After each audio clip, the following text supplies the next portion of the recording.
Hello দর্শকরা, আমি অঞ্জলি। আজ আমি তোমাদের কাছে এমন একটা ঘটনা শেয়ার করব যা শুনে তোমরা হয়তো আমাকে দোষ দেবে, ঘৃণা করবে, কিন্তু আমি আজ সব খুলে বলতে চাই। আমার স্বামী আমাকে ছেড়ে অন্য মহিলার সাথে চলে যাওয়ার পর আমার ৩৫ বছরের ছেলে পার্থ একদিন গভীর রাতে আমার ঘরে এসে ঢুকল।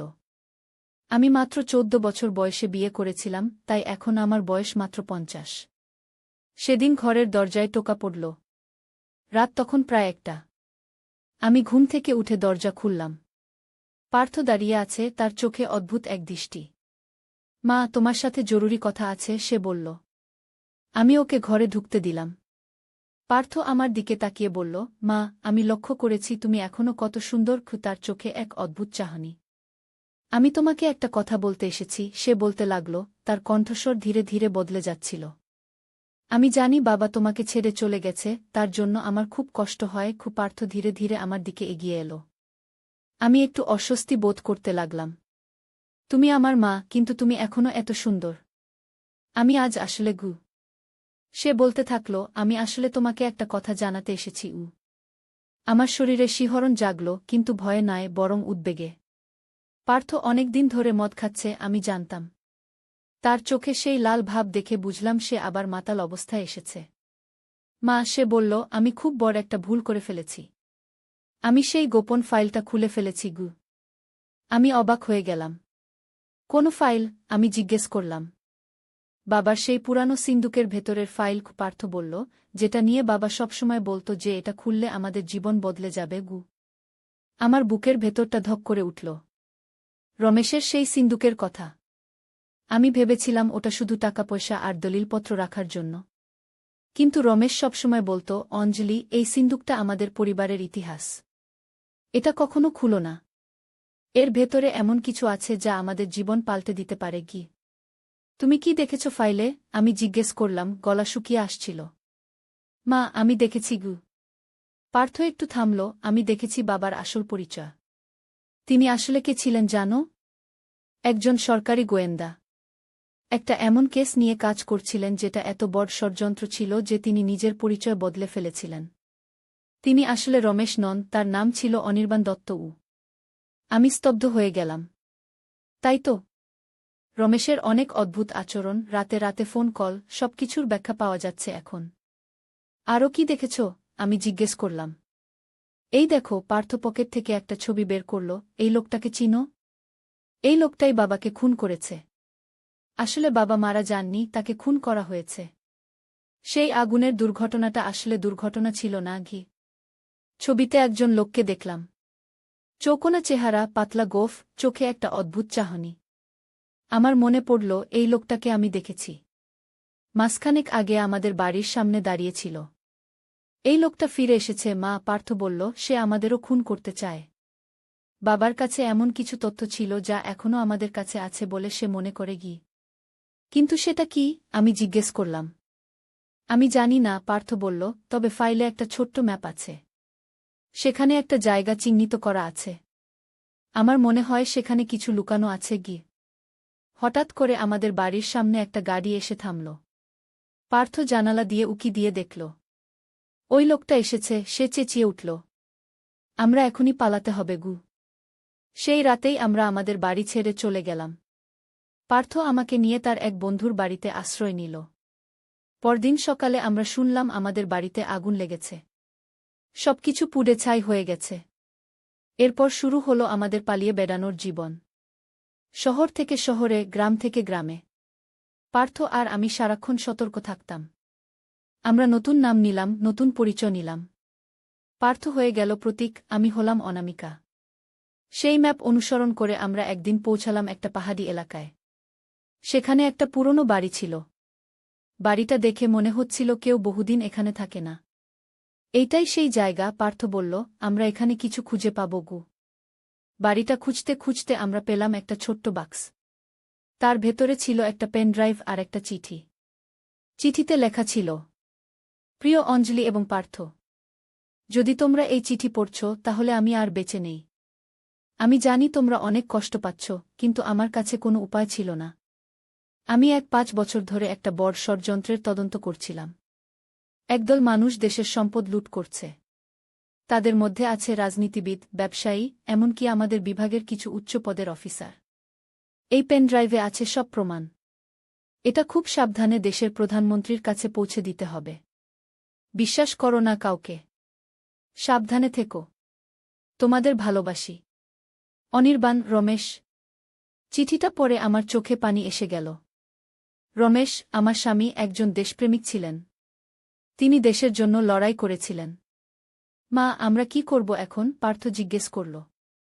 আমরা বাবার শেষ ইচ্ছা পূরণ করব। আমি বললাম, আমরা এই তথ্য প্রধানমন্ত্রীর কাছে পৌঁছে দেব গো। কিন্তু সেটা সহজ ছিল না। আমরা যখনই কোথাও যেতাম সেই লোকটা আমাদের খুঁজে বের করত। আমরা বুঝতে পারছিলাম যে আমাদের ফোন, ইমেইল সবকিছু ট্র্যাক করা হচ্ছে। একদিন আমরা দেখা করলাম আমার ছোটবেলার বন্ধু সুদীপ্তার সাথে। সে এখন একজন সাংবাদিক। আমরা তাকে সব বললাম। আমি তোমাদের সাহায্য করব, সুদীপ্তা বলল। আমি এই তথ্য প্রধানমন্ত্রীর কাছে পৌঁছে দেব গো। কিন্তু আমরা জানতাম না সুদীপ্তাও ছিল সেই ষড়যন্ত্রের অংশ। সে আমাদের ধরিয়ে দিল। সেদিন রাতে আমাদের আবাসে একদল লোক এসে আমাদের আটক করল। তারা আমাদের একটা অন্ধকার ঘরে নিয়ে গেল। সেখানে আমরা দেখলাম সেই লোকটাকে। শেষ পর্যন্ত তোমাদের পাওয়া গেল। সে হাসতে হাসতে বলল, কে তুমি? কি চাও তুমি? আমি জিজ্ঞেস করলাম। আমি রাকেশ সেন, তোমার স্বামীর সহকর্মী। তিনি আমাদের ব্যবসায় বাধা দিচ্ছিলেন, তাই তাকে সরাতে হয়েছিল গু। কোনো ব্যবসা? পার্থ জিজ্ঞেস করল। দেশের সবচেয়ে লাভজনক ব্যবসা, রাকেশ হাসতে হাসতে বলল। মানুষ পাচার। আমরা অবাক হয়ে গেলাম। মানুষ পাচার? কত নিম্ন স্তরে নেমেছে এরা। এখন সেই পেনড্রাইভটা দাও, রাকেশ দাবি করল। আমাদের কাছে নেই। আমি বললাম, আমরা ইতিমধ্যে সেটা প্রধানমন্ত্রীর কাছে পাঠিয়ে দিয়েছি গু। রাকেশের মুখ বিবর্ণ হয়ে গেল। তুমি মিথ্যা বলছ। না, আমি দৃঢ়ভাবে বললাম, আমরা জানতাম তোমরা আমাদের ধরবে। তাই আমরা আগেই ব্যবস্থা নিয়েছিলাম গে। আসলে আমরা পেনড্রাইভটা সুদীপ্তাকে দেইনি। আমরা সেটা দিয়েছিলাম পার্থর বন্ধু অনন্যকে, যে একজন কম্পিউটার প্রোগ্রামার। সে সেই তথ্য ইন্টারনেটে ছড়িয়ে দিয়েছিল। এখন সবাই জানত সেই ষড়যন্ত্রের কথা। ঠিক সেই মুহূর্তে ঘরের দরজা ভেঙে পড়ল। পুলিশ ঢুকে পড়ল। রাকেশ এবং তার লোকেরা আটক হল। পরে আমরা জানতে পারলাম, অনন্য শুধু ইন্টারনেটেই ছড়ায়নি, সে সেই তথ্য সরাসরি প্রধানমন্ত্রীর অফিসে পাঠিয়েছিল। এই ঘটনা নিয়ে দেশজুড়ে তোলপাড় শুরু হয়ে গেল। অনেক বড় বড় নেতা, ব্যবসায়ী গ্রেপ্তার হল। 1 মাস পর আমাদের ডাকা হল প্রধানমন্ত্রীর সাথে দেখা করতে। তিনি আমাদের কাছে কৃতজ্ঞতা প্রকাশ করলেন। অনির্বাণ দত্ত দেশের জন্য অনেক কিছু করেছেন। প্রধানমন্ত্রী বললেন, তার স্মৃতিকে সম্মান জানাতে আমরা তাকে মরণোত্তর পদ্মশ্রী সম্মানে ভূষিত করব গো। আজ 2 বছর পরে আমি এবং পার্থ আবার স্বাভাবিক জীবনে ফিরে এসেছি। আমরা নতুন করে শুরু করেছি। পার্থ একটা স্টার্টআপ শুরু করেছে যেটা কিশোরীদের আত্মরক্ষার প্রশিক্ষণ দেয়। আমি শুরু করেছি একটা এনজিও, যেটা মানুষ পাচারের শিকার হওয়া মানুষদের সাহায্য করে। আমার স্বামী আমাকে শিখিয়ে গেছেন, সত্যের জন্য লড়াই করতে হয়। আমি সেই শিক্ষা মনে রেখে এগিয়ে যাচ্ছি। তোমরা যারা এই ভিডিও দেখছ, মনে রেখো, সত্য যতই কঠিন হোক, শেষ পর্যন্ত সেটাই জয়ী হয়। আর যারা অন্যায় করে তাদের একদিন না একদিন শাস্তি পেতেই হয়। ভিডিওটি দেখার জন্য ধন্যবাদ। আবার নতুন কোনো গল্প নিয়ে হাজির হব। টাটা। রাজনীতিবিদ, ব্যবসায়ী, এমনকি আমাদের বিভাগের কিছু উচ্চ পদের অফিসার। এই পেনড্রাইভে আছে সব প্রমাণ। এটা খুব সাবধানে দেশের প্রধানমন্ত্রীর কাছে পৌঁছে দিতে হবে। বিশ্বাস করো না কাউকে। সাবধানে থেকো।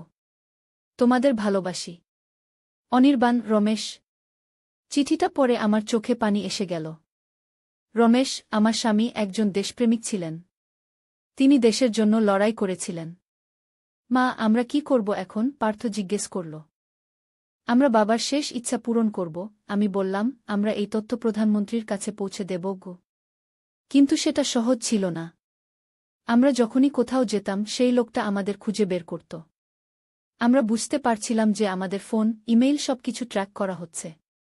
একদিন আমরা দেখা করলাম আমার ছোটবেলার বন্ধু সুদীপ্তার সাথে। সে এখন একজন সাংবাদিক। আমরা তাকে সব বললাম। আমি তোমাদের সাহায্য করব, সুদীপ্তা বলল। আমি এই তথ্য প্রধানমন্ত্রীর কাছে পৌঁছে দেব গো। কিন্তু আমরা জানতাম না সুদীপ্তাও ছিল সেই ষড়যন্ত্রের অংশ। সে আমাদের ধরিয়ে দিল। সেদিন রাতে আমাদের আবাসে একদল লোক এসে আমাদের আটক করল। তারা আমাদের একটা অন্ধকার ঘরে নিয়ে গেল। সেখানে আমরা দেখলাম সেই লোকটাকে। শেষ পর্যন্ত তোমাদের পাওয়া গেল। সে হাসতে হাসতে বলল, কে তুমি? কি চাও তুমি? আমি জিজ্ঞেস করলাম। আমি আমি রাকেশ সেন, তোমার স্বামীর সহকর্মী। তিনি আমাদের ব্যবসায় বাধা দিচ্ছিলেন, তাই তাকে সরাতে হয়েছিল গু। কোনো ব্যবসা? পার্থ জিজ্ঞেস করল। দেশের সবচেয়ে লাভজনক ব্যবসা, রাকেশ হাসতে হাসতে বলল। মানুষ পাচার। আমরা অবাক হয়ে গেলাম। মানুষ পাচার? কত নিম্ন স্তরে নেমেছে এরা। এখন সেই পেনড্রাইভটা দাও, রাকেশ দাবি করল। আমাদের কাছে নেই, আমি বললাম। আমরা ইতিমধ্যে সেটা প্রধানমন্ত্রীর কাছে পাঠিয়ে দিয়েছি গু। রাকেশের মুখ বিবর্ণ হয়ে গেল। তুমি মিথ্যা বলছ। না, আমি দৃঢ়ভাবে বললাম, আমরা জানতাম তোমরা আমাদের ধরবে। তাই আমরা আগেই ব্যবস্থা নিয়েছিলাম গে। আসলে আমরা পেনড্রাইভটা সুদীপ্তাকে দেইনি। আমরা সেটা দিয়েছিলাম পার্থর বন্ধু অনন্যকে, যে একজন কম্পিউটার প্রোগ্রামার। সে সেই তথ্য ইন্টারনেটে ছড়িয়ে দিয়েছিল। এখন সবাই জানত সেই ষড়যন্ত্রের কথা। ঠিক সেই মুহূর্তে ঘরের দরজা ভেঙে পড়ল। পুলিশ ঢুকে পড়ল। রাকেশ এবং তার লোকেরা আটক হল। পরে আমরা জানতে পারলাম, অনন্য শুধু ইন্টারনেটেই ছড়ায়নি, সে সেই তথ্য সরাসরি প্রধানমন্ত্রীর অফিসে পাঠিয়েছিল। এই ঘটনা নিয়ে দেশজুড়ে তোলপাড় শুরু হয়ে গেল। অনেক বড় বড় নেতা, ব্যবসায়ী গ্রেপ্তার হল। 1 মাস পর আমাদের ডাকা হল প্রধানমন্ত্রীর সাথে দেখা করতে। তিনি আমাদের কাছে কৃতজ্ঞতা প্রকাশ করলেন। অনির্বাণ দত্ত দেশের জন্য অনেক কিছু করেছেন। প্রধানমন্ত্রী বললেন, তার স্মৃতিকে সম্মান জানাতে আমরা তাকে মরণোত্তর পদ্মশ্রী সম্মানে ভূষিত করব। আজ 2 বছর পরে আমি এবং পার্থ আবার স্বাভাবিক জীবনে ফিরে এসেছি। আমরা নতুন করে শুরু করেছি। পার্থ একটা স্টার্টআপ শুরু করেছে যেটা কিশোরীদের আত্মরক্ষার প্রশিক্ষণ দেয়। আমি শুরু করেছি একটা এনজিও, যেটা মানুষ পাচারের শিকার হওয়া মানুষদের সাহায্য করে। আমার স্বামী আমাকে শিখিয়ে গেছেন, সত্যের জন্য লড়াই করতে হয়। আমি সেই শিক্ষা মনে রেখে এগিয়ে যাচ্ছি। তোমরা যারা এই ভিডিও দেখছ, মনে রেখো, সত্য যতই কঠিন হোক, শেষ পর্যন্ত সেটাই জয়ী হয়। আর যারা অন্যায় করে তাদের একদিন না একদিন শাস্তি পেতেই হয়। ভিডিওটি দেখার জন্য ধন্যবাদ। আবার নতুন কোনো গল্প নিয়ে হাজির হব। টাটা। রাজনীতিবিদ, ব্যবসায়ী, এমনকি আমাদের বিভাগের কিছু উচ্চ পদের অফিসার। এই পেনড্রাইভে আছে সব প্রমাণ। এটা খুব সাবধানে দেশের প্রধানমন্ত্রীর কাছে পৌঁছে দিতে হবে। বিশ্বাস করো না কাউকে। সাবধানে থেকো। তোমাদের ভালোবাসি। অনির্বাণ। রমেশ। চিঠিটা পড়ে আমার চোখে পানি এসে গেল। রমেশ, আমার স্বামী, একজন দেশপ্রেমিক ছিলেন। তিনি দেশের জন্য লড়াই করেছিলেন। মা, আমরা কি করব এখন? পার্থ জিজ্ঞেস করল। আমরা বাবার শেষ ইচ্ছা পূরণ করব, আমি বললাম। আমরা এই তথ্য প্রধানমন্ত্রীর কাছে পৌঁছে দেব গো। কিন্তু সেটা সহজ ছিল না। আমরা যখনই কোথাও যেতাম, সেই লোকটা আমাদের খুঁজে বের করত। আমরা বুঝতে পারছিলাম যে আমাদের ফোন, ইমেইল সবকিছু ট্র্যাক করা হচ্ছে। একদিন আমরা দেখা করলাম আমার ছোটবেলার বন্ধু সুদীপ্তার সাথে। সে এখন একজন সাংবাদিক। আমরা তাকে সব বললাম। আমি তোমাদের সাহায্য করব, সুদীপ্তা বলল। আমি এই তথ্য প্রধানমন্ত্রীর কাছে পৌঁছে দেব গো। কিন্তু আমরা জানতাম না, সুদীপ্তাও ছিল সেই ষড়যন্ত্রের অংশ। সে আমাদের ধরিয়ে দিল। সেদিন রাতে আমাদের আবাসে একদল লোক এসে আমাদের আটক করল। তারা আমাদের একটা অন্ধকার ঘরে নিয়ে গেল। সেখানে আমরা দেখলাম সেই লোকটাকে। শেষ পর্যন্ত তোমাদের পাওয়া গেল। সে হাসতে হাসতে বলল, কে তুমি? কি চাও তুমি? আমি জিজ্ঞেস করলাম। আমি রাকেশ সেন, তোমার স্বামীর সহকর্মী। তিনি আমাদের ব্যবসায় বাধা দিচ্ছিলেন, তাই তাকে সরাতে হয়েছিল গু। কোনো ব্যবসা? পার্থ জিজ্ঞেস করল। দেশের সবচেয়ে লাভজনক ব্যবসা, রাকেশ হাসতে হাসতে বলল। মানুষ পাচার। আমরা অবাক হয়ে গেলাম। মানুষ পাচার? কত নিম্ন স্তরে নেমেছে এরা। এখন সেই পেনড্রাইভটা দাও, রাকেশ দাবি করল।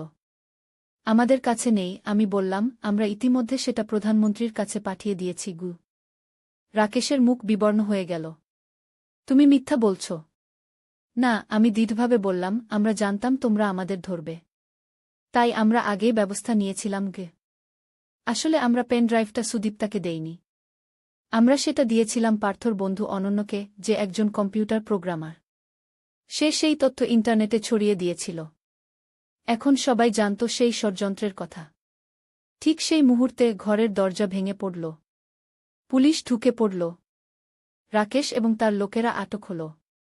পরে আমরা জানতে পারলাম, অনন্য শুধু ইন্টারনেটেই ছড়ায়নি, সে সেই তথ্য সরাসরি প্রধানমন্ত্রীর অফিসে পাঠিয়েছিল।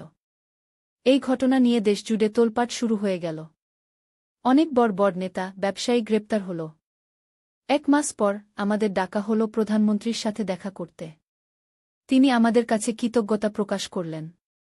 অনির্বাণ দত্ত দেশের জন্য অনেক কিছু করেছেন, প্রধানমন্ত্রী বললেন। তার স্মৃতিকে সম্মান জানাতে আমরা তাকে মরণোত্তর পদ্মশ্রী সম্মানে ভূষিত করব।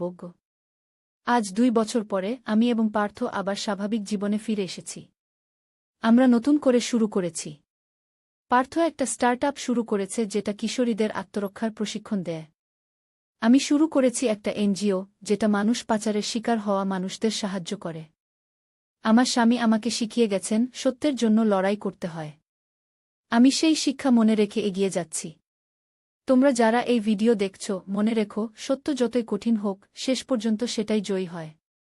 আর যারা অন্যায় করে তাদের একদিন না একদিন শাস্তি পেতেই হয়। ভিডিওটি দেখার জন্য ধন্যবাদ। আবার নতুন কোনো গল্প নিয়ে হাজির হব। টাটা। রাজনীতিবিদ, ব্যবসায়ী, এমনকি আমাদের বিভাগের কিছু উচ্চ পদের অফিসার। এই পেন ড্রাইভে আছে সব প্রমাণ। এটা খুব সাবধানে দেশের প্রধানমন্ত্রীর কাছে পৌঁছে দিতে হবে। বিশ্বাস করো না কাউকে। সাবধানে থেকো। তোমাদের ভালোবাসি। অনির্বাণ। রমেশ। চিঠিটা পড়ে আমার চোখে পানি এসে গেল। রমেশ, আমার স্বামী, একজন দেশপ্রেমিক ছিলেন। তিনি দেশের জন্য লড়াই করেছিলেন।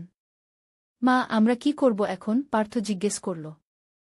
আমরা বাবার শেষ ইচ্ছা পূরণ করব, আমি বললাম। আমরা এই তথ্য প্রধানমন্ত্রীর কাছে পৌঁছে দেব গো।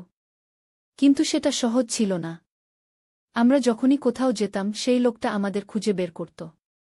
আমরা বুঝতে পারছিলাম যে আমাদের ফোন, ইমেইল সবকিছু ট্র্যাক করা হচ্ছে। একদিন আমরা দেখা করলাম আমার ছোটবেলার বন্ধু সুদীপ্তার সাথে। সে এখন একজন সাংবাদিক। আমরা তাকে সব বললাম। আমি তোমাদের সাহায্য করব, সুদীপ্তা বলল। আমি এই তথ্য প্রধানমন্ত্রীর কাছে পৌঁছে দেব গো। কিন্তু আমরা জানতাম না সুদীপ্তাও ছিল সেই ষড়যন্ত্রের অংশ। সে আমাদের ধরিয়ে দিল। সেদিন রাতে আমাদের আবাসে একদল লোক এসে আমাদের আটক করল। তারা আমাদের একটা অন্ধকার ঘরে নিয়ে গেল। সেখানে আমরা দেখলাম সেই লোকটাকে। শেষ পর্যন্ত তোমাদের পাওয়া গেল। সে হাসতে হাসতে বলল, কে তুমি? কি চাও তুমি? আমি জিজ্ঞেস করলাম। আমি রাকেশ সেন, তোমার স্বামীর সহকর্মী। তিনি আমাদের ব্যবসায় বাধা দিচ্ছিলেন, তাই তাকে সরাতে হয়েছিল গু। কোনো ব্যবসা? পার্থ জিজ্ঞেস করল। দেশের সবচেয়ে লাভজনক ব্যবসা, রাকেশ হাসতে হাসতে বলল। মানুষ পাচার। আমরা অবাক হয়ে গেলাম। মানুষ পাচার? কত নিম্ন স্তরে নেমেছে এরা। এখন সেই পেনড্রাইভটা দাও, রাকেশ দাবি করল। আমাদের কাছে নেই, আমি বললাম। আমরা ইতিমধ্যে সেটা প্রধানমন্ত্রীর কাছে পাঠিয়ে দিয়েছি গু। রাকেশের মুখ বিবর্ণ হয়ে গেল। তুমি মিথ্যা বলছ। না, আমি দৃঢ়ভাবে বললাম। আমরা জানতাম তোমরা আমাদের ধরবে। তাই আমরা আগেই ব্যবস্থা নিয়েছিলাম গে। আসলে আমরা পেন ড্রাইভটা সুদীপ্তাকে দেইনি। আমরা সেটা দিয়েছিলাম পার্থর বন্ধু অনন্যকে, যে একজন কম্পিউটার প্রোগ্রামার। সে সেই তথ্য ইন্টারনেটে ছড়িয়ে দিয়েছিল। এখন সবাই জানত সেই ষড়যন্ত্রের কথা। ঠিক সেই মুহূর্তে ঘরের দরজা ভেঙে পড়ল। পুলিশ ঢুকে পড়ল। রাকেশ এবং তার লোকেরা আটক হল। পরে আমরা জানতে পারলাম, অনন্য শুধু ইন্টারনেটেই ছড়ায়নি, সে সেই তথ্য সরাসরি প্রধানমন্ত্রীর অফিসে পাঠিয়েছিল। এই ঘটনা নিয়ে দেশজুড়ে তোলপাড় শুরু হয়ে গেল। অনেক বড় বড় নেতা, ব্যবসায়ী গ্রেপ্তার হল। 1 মাস পর আমাদের ডাকা হল প্রধানমন্ত্রীর সাথে দেখা করতে। তিনি আমাদের কাছে কৃতজ্ঞতা প্রকাশ করলেন। অনির্বাণ দত্ত দেশের জন্য অনেক কিছু করেছেন, প্রধানমন্ত্রী বললেন। তার স্মৃতিকে সম্মান জানাতে আমরা তাকে মরণোত্তর পদ্মশ্রী সম্মানে ভূষিত করব গো। আজ 2 বছর পরে আমি এবং পার্থ আবার স্বাভাবিক জীবনে ফিরে এসেছি। আমরা নতুন করে শুরু করেছি। পার্থ একটা স্টার্টআপ শুরু করেছে যেটা কিশোরীদের আত্মরক্ষার প্রশিক্ষণ দেয়। আমি শুরু করেছি একটা এনজিও যেটা মানুষ পাচারের শিকার হওয়া মানুষদের সাহায্য করে। আমার স্বামী আমাকে শিখিয়ে গেছেন, সত্যের জন্য লড়াই করতে হয়। আমি সেই শিক্ষা মনে রেখে এগিয়ে যাচ্ছি। তোমরা যারা এই ভিডিও দেখছ, মনে রেখো, সত্য যতই কঠিন হোক, শেষ পর্যন্ত সেটাই জয়ী হয়। আর যারা অন্যায় করে তাদের একদিন না একদিন শাস্তি পেতেই হয়। ভিডিওটি দেখার জন্য ধন্যবাদ। আবার নতুন কোনো গল্প নিয়ে হাজির হব। টাটা। রাজনীতিবিদ, ব্যবসায়ী, এমনকি আমাদের বিভাগের কিছু উচ্চ পদের অফিসার। এই পেন ড্রাইভে আছে সব প্রমাণ। এটা খুব সাবধানে দেশের প্রধানমন্ত্রীর কাছে পৌঁছে দিতে হবে। বিশ্বাস করো না কাউকে। সাবধানে থেকো। তোমাদের ভালোবাসি। অনির্বাণ, রমেশ। চিঠিটা পড়ে আমার চোখে পানি এসে গেল। রমেশ, আমার স্বামী, একজন দেশপ্রেমিক ছিলেন। তিনি দেশের জন্য লড়াই করেছিলেন। মা, আমরা কি করব এখন? পার্থ জিজ্ঞেস করল। আমরা বাবার শেষ ইচ্ছা পূরণ করব। আমি বললাম, আমরা এই তথ্য প্রধানমন্ত্রীর কাছে পৌঁছে দেব গো। কিন্তু সেটা সহজ ছিল না। আমরা যখনই কোথাও যেতাম সেই লোকটা আমাদের খুঁজে বের করত।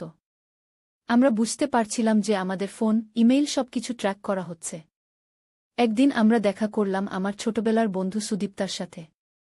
সে এখন একজন সাংবাদিক। আমরা তাকে সব বললাম। আমি তোমাদের সাহায্য করব, সুদীপ্তা বলল। আমি এই তথ্য প্রধানমন্ত্রীর কাছে পৌঁছে দেব গো। কিন্তু আমরা জানতাম না সুদীপ্তাও ছিল সেই ষড়যন্ত্রের অংশ। সে আমাদের ধরিয়ে দিল। সেদিন রাতে আমাদের আবাসে একদল লোক এসে আমাদের আটক করল। তারা আমাদের একটা অন্ধকার ঘরে নিয়ে গেল। সেখানে আমরা দেখলাম সেই লোকটাকে। শেষ পর্যন্ত তোমাদের পাওয়া গেল। সে হাসতে হাসতে বলল, কে তুমি? কি চাও তুমি? আমি জিজ্ঞেস করলাম। আমি রাকেশ সেন, তোমার স্বামীর সহকর্মী। তিনি আমাদের ব্যবসায় বাধা দিচ্ছিলেন, তাই তাকে সরাতে হয়েছিল গু। কোনো ব্যবসা? পার্থ জিজ্ঞেস করল। দেশের সবচেয়ে লাভজনক ব্যবসা, রাকেশ হাসতে হাসতে বলল। মানুষ পাচার। আমরা অবাক হয়ে গেলাম। মানুষ পাচার?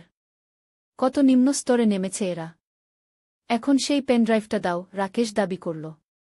আমাদের কাছে নেই। আমি বললাম, আমরা ইতিমধ্যে সেটা প্রধানমন্ত্রীর কাছে পাঠিয়ে দিয়েছি গু। রাকেশের মুখ বিবর্ণ হয়ে গেল। তুমি মিথ্যা বলছ। না, আমি দৃঢ়ভাবে বললাম, আমরা জানতাম তোমরা আমাদের ধরবে। তাই আমরা আগেই ব্যবস্থা নিয়েছিলাম গে। আসলে আমরা পেন ড্রাইভটা সুদীপ্তাকে দেইনি। আমরা সেটা দিয়েছিলাম পার্থর বন্ধু অনন্যকে, যে একজন কম্পিউটার প্রোগ্রামার। সে সেই তথ্য ইন্টারনেটে ছড়িয়ে দিয়েছিল। এখন সবাই জানত সেই ষড়যন্ত্রের কথা। ঠিক সেই মুহূর্তে ঘরের দরজা ভেঙে পড়ল।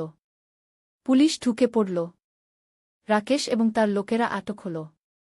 পরে আমরা জানতে পারলাম, অনন্য শুধু ইন্টারনেটেই ছড়ায়নি, সে সেই তথ্য সরাসরি প্রধানমন্ত্রীর অফিসে পাঠিয়েছিল। এই ঘটনা নিয়ে দেশজুড়ে তোলপাট শুরু হয়ে গেল। অনেক বড় বড় নেতা, ব্যবসায়ী গ্রেপ্তার হল। 1 মাস পর আমাদের ডাকা হল প্রধানমন্ত্রীর সাথে দেখা করতে। তিনি আমাদের কাছে কৃতজ্ঞতা প্রকাশ করলেন। অনির্বাণ দত্ত দেশের জন্য অনেক কিছু করেছেন। প্রধানমন্ত্রী বললেন, তার স্মৃতিকে সম্মান জানাতে আমরা তাকে মরণোত্তর পদ্মশ্রী সম্মানে ভূষিত করব গো। আজ 2 বছর পরে আমি এবং পার্থ আবার স্বাভাবিক জীবনে ফিরে এসেছি। আমরা নতুন করে শুরু করেছি। পার্থ একটা স্টার্টআপ শুরু করেছে যেটা কিশোরীদের আত্মরক্ষার প্রশিক্ষণ দেয়। আমি শুরু করেছি একটা এনজিও, যেটা মানুষ পাচারের শিকার হওয়া মানুষদের সাহায্য করে। আমার স্বামী আমাকে শিখিয়ে গেছেন, সত্যের জন্য লড়াই করতে হয়। আমি সেই শিক্ষা মনে রেখে এগিয়ে যাচ্ছি। তোমরা যারা এই ভিডিও দেখছ, মনে রেখো, সত্য যতই কঠিন হোক, শেষ পর্যন্ত সেটাই জয়ী হয়। আর যারা অন্যায় করে তাদের একদিন না একদিন শাস্তি পেতেই হয়। ভিডিওটি দেখার জন্য ধন্যবাদ। আবার নতুন কোনো গল্প নিয়ে হাজির হব। টাটা।